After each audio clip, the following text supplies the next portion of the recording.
Bienvenue dans le podcast Foi et quotidien, parole d'une chrétienne imparfaite, aimée par un Dieu parfait. Aujourd'hui, on va parler d'un sujet qui, je crois, touche pas mal de chrétiens. C'est le tri que Dieu opère dans nos fréquentations dès lors qu'on décide de lui donner notre vie. Peut-être que tu traverses cette saison en ce moment. Tu as choisi de suivre Jésus et tu vas remarquer que ton cercle va changer. Des amis de longue date vont s'éloigner, des liens vont se briser et certaines relations deviennent difficiles. Et tu te demandes peut-être pourquoi Dieu permet cela et parfois même tu vas ressentir une sorte de grand vide parce que du jour au lendemain, plus personne n'a envie de sortir avec toi, plus personne ne t'appelle. Bref, j'aimerais juste te rappeler que et t'encourager en te disant que ce tri-là n'est pas un hasard et que c'est pas un rejet. Et que c'est pas non plus de la part de Dieu une punition, mais que je crois que c'est une étape normale et nécessaire dans la marche chrétienne. Et je pense que en revoyant certaines histoires de la Bible et voilà du point de vue théologique, et j'aime bien parler aussi psychologie, on va voir que c'est un principe biblique qui existe depuis toujours. Le tri, clairement. Et Dieu a toujours travaillé par séparation. Et quand on observe la parole de Dieu, depuis la Genèse, on voit que Dieu sépare pour mieux conduire, pour mieux protéger et pour mieux préparer. Dans Genèse, ça commence déjà dès Abraham. Il est dit à Abraham, donc c'est Dieu qui dit à Abraham en Genèse 12, « Quitte ton pays, ta patrie, et la maison de ton père, et va dans le pays que je te montrerai. » Donc déjà là, on voit que Abraham devait quitter ses repères, sa culture, ses proches, pour entrer dans l'appel de Dieu. Et souvent, le tri va commencer par là. Dieu va couper certaines attaches, non pas parce qu'elles sont mauvaises, mais parce qu'elles peuvent devenir des limites à ton obéissance, des limites à l'appel que Dieu a pour ta vie et sur ta vie. Dans une autre histoire de la parole, on peut voir Joseph. Joseph, je pense que c'est un autre exemple qui est très fort dans la parole. C'est que ses frères vont le rejeter. Ils vont le vendre comme un esclave. Et Joseph va finir en prison. Donc psychologiquement, je pense que Joseph aurait pu se sentir abandonné de Dieu. Mais en réalité, cette séparation, qui peut être une séparation douloureuse, d'un coup, tes propres frères vont te rejeter, tes propres frères vont te vendre et en plus te faire passer pour mort. Mais je crois que, oui, c'était douloureux, mais je crois que c'était nécessaire pour que Joseph atteigne sa destinée. C'est-à-dire que par la suite, Joseph va devenir gouverneur d'Égypte et sauver son peuple de la famine. Et si Joseph était resté auprès de ses frères, il n'aurait jamais accompli ce plan. Parce qu'en plus, ses frères ne voulaient pas, par la jalousie, etc. etc. Donc il n'y a pas de hasard et parfois certaines choses qui sont douloureuses dans notre vie sont en fait la main de Dieu, tout simplement. Moïse, il va grandir dans le palais de Pharaon. Il est entouré de richesses, d'influences égyptiennes et pourtant Dieu va l'arracher de ce milieu et l'emmener dans le désert pendant 40 ans. 40 ans, c'est une vie entière pour nous aujourd'hui. Mais c'est dans le désert, loin de ses fréquentations, loin de tout de tout son environnement en fait, que Dieu va le préparer à devenir le libérateur d'Israël. Donc c'était important que ça se fasse. Et sans ça, il n'y serait peut-être pas parvenu. Vous voyez ce que je veux dire ? Dans la parole, vous avez également Ruth. Ruth, c'est quand même différent parce que c'est vraiment sa volonté à elle. Après la mort de son mari, elle aurait pu rester dans son pays, entourée de sa famille et de ses dieux. Mais elle va choisir de suivre sa belle-mère Naomi, je sais pas pourquoi je dis Noémie, mais Naomi, et elle va choisir de s'attacher au Dieu d'Israël. Donc oui, elle va perdre son cercle familial, son cercle à elle en fait, là où elle est née, etc. Mais Dieu va l'introduire dans une nouvelle famille, au point où Ruth va devenir l'ancêtre de Jésus. Et pour finir dans mes exemples, bien que je pense qu'il y en a encore d'autres et que je suis passée à côté, mais Jésus lui-même a pratiqué le tri, quelque part. Jésus, la parole dit qu'il y avait des foules qui le suivaient. Mais dans la parole, il est aussi dit qu'il a choisi seulement 12 disciples. Et parmi eux, il en a gardé 3 plus proches, Pierre, Jacques et Jean. Il savait, Jésus, que toutes les relations n'étaient pas destinées à vivre la même intimité avec lui. Je vais répéter, pour vous-même. Toutes les relations qui t'entourent ne sont pas destinées à vivre la même intimité avec toi. Toutes les relations, tous les amis que tu as, même les membres de ta famille, tous ne sont pas destinés à vivre la même intimité avec toi. Je ne sais pas si... J'espère que c'est ancré. Tous les membres, toutes les personnes qui t'entourent ne sont pas destinées à vivre la même intimité avec toi. Je trouve que c'est important de l'ancrer en soi. Voilà, tout simplement. Dieu va faire des tris.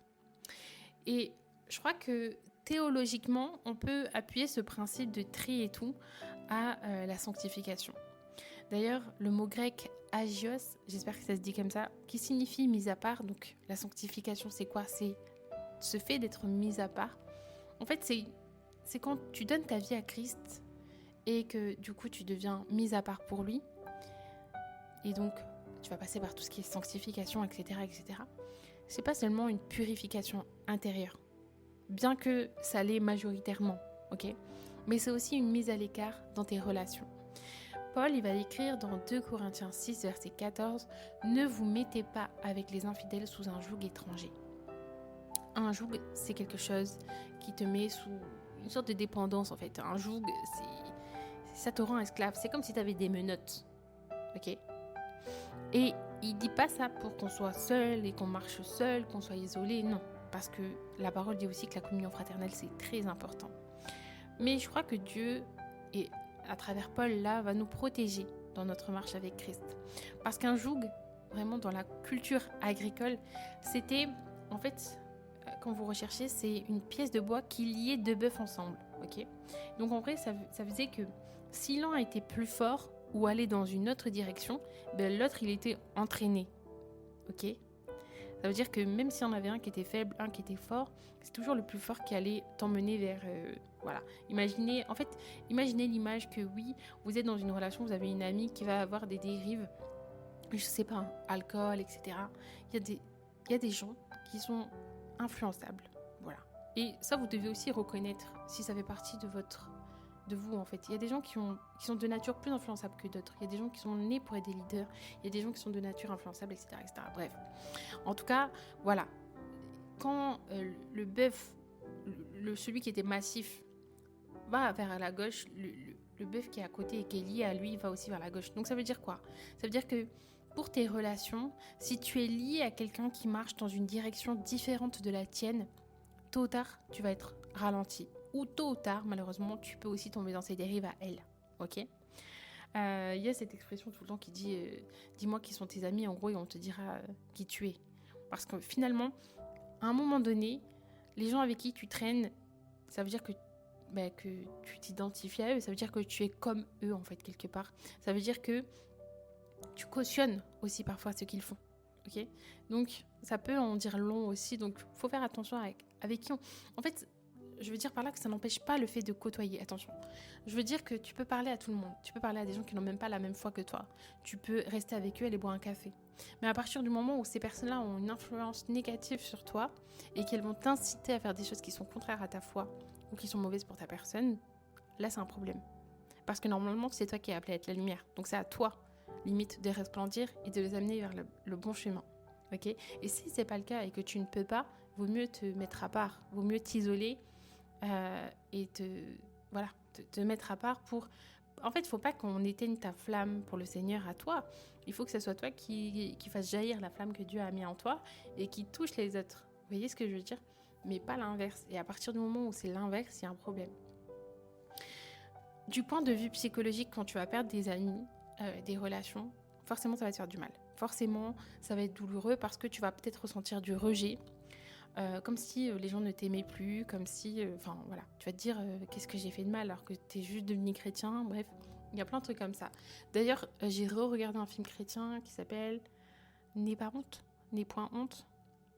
Je ne sais plus le nom exact. J'ai regardé ça avec mon mari hier, avant-hier.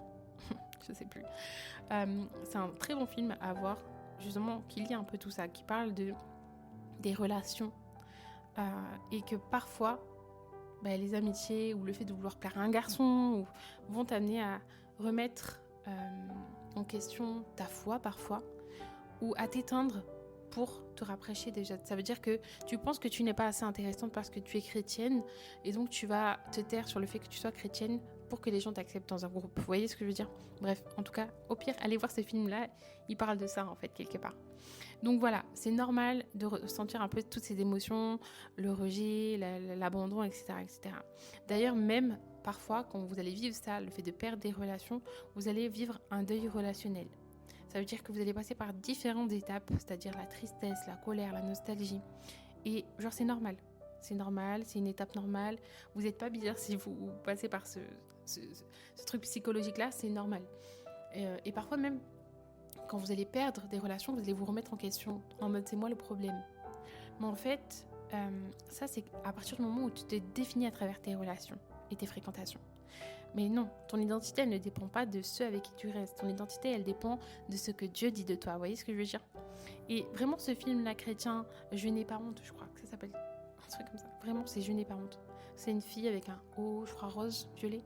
Bref, je vous mettrai le lien de ce film. Il me semble qu'il est sur Sage Distribution, là, le Netflix chrétien, Sage Plus. Bref, je vous mettrai tout ça. Mais voilà, je crois que souvent nous sommes influencés par notre entourage, nos pensées, nos choix et même notre foi, elle se nourrit de ce qu'on entend chaque jour et de ce qu'on voit chaque jour. Donc Dieu dans son amour, parfois il va couper certains liens pour nous protéger de l'influence négative et pour qu'on bâtisse notre identité en lui seul. Et c'est pas un mal, bien que ça puisse être compliqué quand on le vit sur le moment, mais je crois que la finalité, elle est bonne. C'est pour votre bien. Pourquoi Dieu va trier nos fréquentations ? Premièrement, c'est pour protéger notre foi. Il y a certaines personnes qui ne vont pas supporter la lumière que vous allez porter à partir du moment où vous allez choisir de vivre pour Christ et par Christ. Jésus lui-même, il dit en Jean 15, verset 19, « Si vous étiez du monde, le monde aimerait ce qui est à lui. Mais parce que vous n'êtes pas du monde, le monde vous hait. » Ok ? Pour préparer ton futur, ta destinée, le Seigneur peut être amené à trier tes fréquentations. Parce que toutes les relations ne sont pas destinées à durer. Et certaines étaient utiles dans une saison précise, mais parfois, elles ne peuvent pas t'accompagner dans la saison suivante. Et ça ne veut pas dire que les gens sont mauvais ou que ça va se finir en mauvais termes. Pas forcément. Mais il y a certaines relations, connaissances qui vont s'arrêter parce que vous n'avez pas à aller ensemble dans la saison suivante, tout simplement.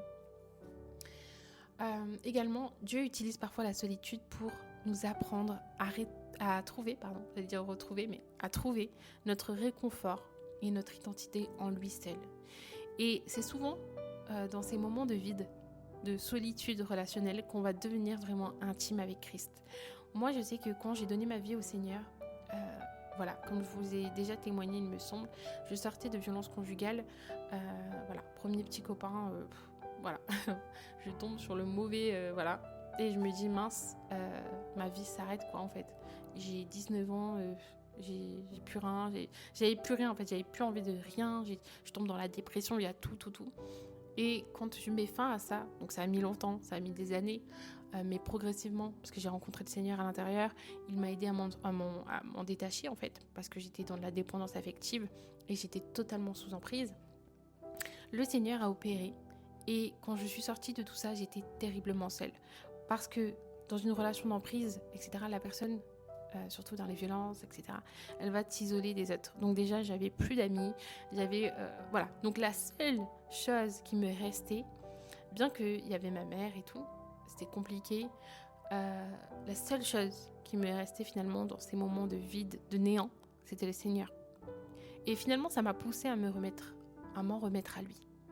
Et à tout abandonner à lui. Parce qu'en fait, finalement, j'avais plus rien. Donc plus d'espoir finalement, si ce n'est lui. Et donc je sais que quelque part, bien que c'était difficile d'être seule, clairement j'étais dans une phase de dépendance affective, dépression, crise d'angoisse, enfin bref, c'était la totale. Et je me dis il y a que le Seigneur qui peut faire quelque chose en fait. C'était un peu mon dernier mon dernier recours, quelque part. Et petit à petit, le Seigneur a tout restauré. Et ça a pris du temps. Je ne dis pas que ça s'est fait du jour au lendemain. Ça a été progressif. L'emprise pour sortir, pour voir, pour ouvrir les yeux, ça a pris du temps déjà. Donc après, il a fallu tout restaurer, mon identité, qui je suis, etc. Enfin, ça a été tout un process. Mais voilà, je crois que parfois, la solitude peut être un boost quant à ta relation avec le Seigneur. Parce qu'en fait, ça te fait rentrer dans une sorte d'intimité vraiment forte avec le Seigneur.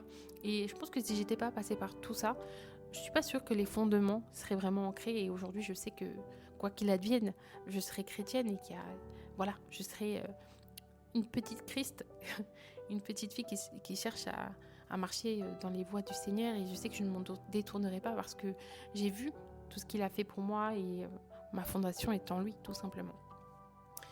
Donc, si tu traverses cette période-là de tri, j'aimerais t'encourager. Premièrement, je te dirais de ne pas retenir ce que Dieu cherche à éloigner de toi.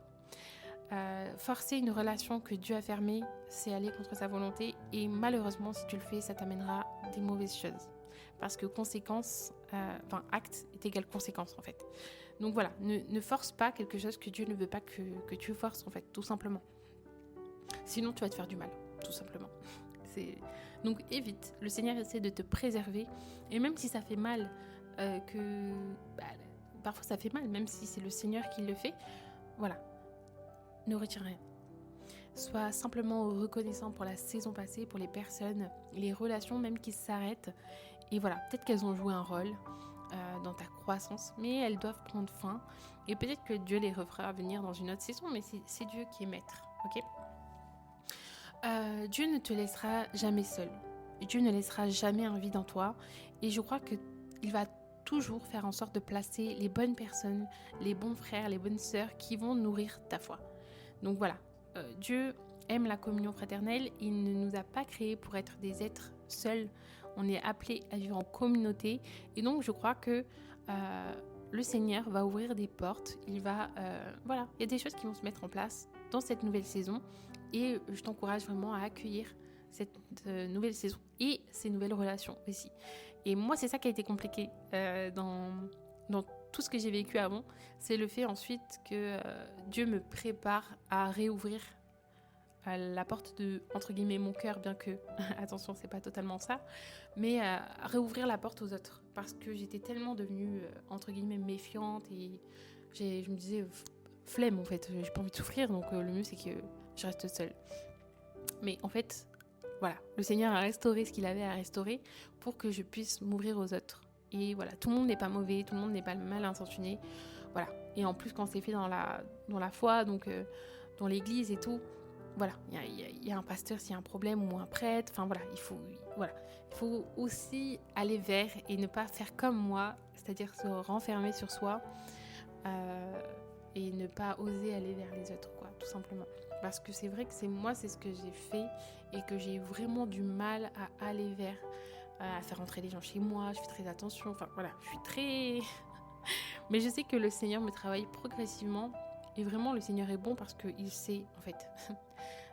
Il sait tout. Il sait comment vous fonctionnez. Il sait votre passé. Donc il va faire étape par étape pour que ça se fasse naturellement en fait et que vous ne soyez pas mis à mal en fait, tout simplement. Et voilà, moi je crois que Dieu aussi nous encourage à faire preuve de discernement et à cultiver ce discernement. Donc voilà, demandez à Dieu de vous aider tout simplement à reconnaître qui vous rapproche de lui ou qui vous en éloigne pour ensuite faire un tri. Et je vous dis, ce tri-là ne sera pas forcément facile, mais parfois il est nécessaire. Je vous invite à faire une introspection, mais je pense que plutôt ce qu'on va faire, c'est que je vais vous mettre un fichier dans la description de cet épisode avec des questions d'introspection quant à vos relations. Ok. Ça va être une introspection sur 31 jours parce que je vais poster cet épisode en octobre. Donc il y a 31 jours, donc 31 questions. Et voilà, pour que vous puissiez vous remettre en question vos relations. Quelles sont les bonnes relations qui nourrissent votre foi? Quelles sont les relations qui vous encouragent dans votre foi? Est-ce que vous êtes seul? Est-ce que vous n'êtes pas seul? Et franchement, je vous dis, c'est normal. il y a un point, il y a une saison où vous allez vous trouver seul et je crois que c'est la meilleure saison pour vous rapprocher du Seigneur, pour lire votre Bible et tout. Vraiment, personnellement, c'est vraiment le moment où j'ai évolué dans ma foi d'une manière impressionnante. Le Saint-Esprit m'a éduquée d'une manière waouh. Et vraiment, j'étais connectée au Seigneur. La solitude, c'est bon aussi, en fait. Voilà. Quand tu es dedans, tu te dis, mais je vous dis que c'est positif aussi. En conclusion, j'aimerais vous dire que Dieu ne retire jamais par cruauté. Quand il va trier vos fréquentations, c'est souvent pour vous protéger, pour vous sanctifier, pour vous amener plus loin dans cette relation avec lui, en fait, tout simplement. Donc voilà, si tu vis ça en ce moment, je t'encourage à prendre courage, en fait, tout simplement. Je te dis, prends courage, quoi. Parce que c'est pas Dieu qui te veut du mal, en fait. C'est simplement que Dieu prépare quelque chose de nouveau pour toi et que tu dois passer par cette saison-là. Et vraiment, je ne cesse de le répéter, mais c'est une saison qui est glorieuse, dans le sens qu'elle va vous rapprocher du Seigneur d'une telle façon que, waouh, voilà, tout simplement. Donc, si vous n'avez pas de Bible, achetez une Bible. Ou alors un petit carnet où vous notez sur Holy Bible les versets. Méditez la parole. Moi, vraiment, ça a été ce temps-là où j'ai pu croître dans le Seigneur. Mais vraiment, voilà. C'est béni en ce sens, en tout cas. Au fait que vous puissiez vous rapprocher de Dieu comme jamais. Je vous invite à prier avec moi pour clôturer. En remettant vos relations au Seigneur, tout simplement. Et vos fréquentations, surtout. Seigneur, je t'offre mes relations et mes fréquentations. Donne-moi le courage de laisser partir ceux que tu éloignes et la sagesse de reconnaître ceux que tu envoies. Aide-moi à ne pas avoir ce tri comme un rejet, mais comme une étape de sanctification, Seigneur. Remplis mon cœur de ta paix et conduis-moi dans ton plan parfait.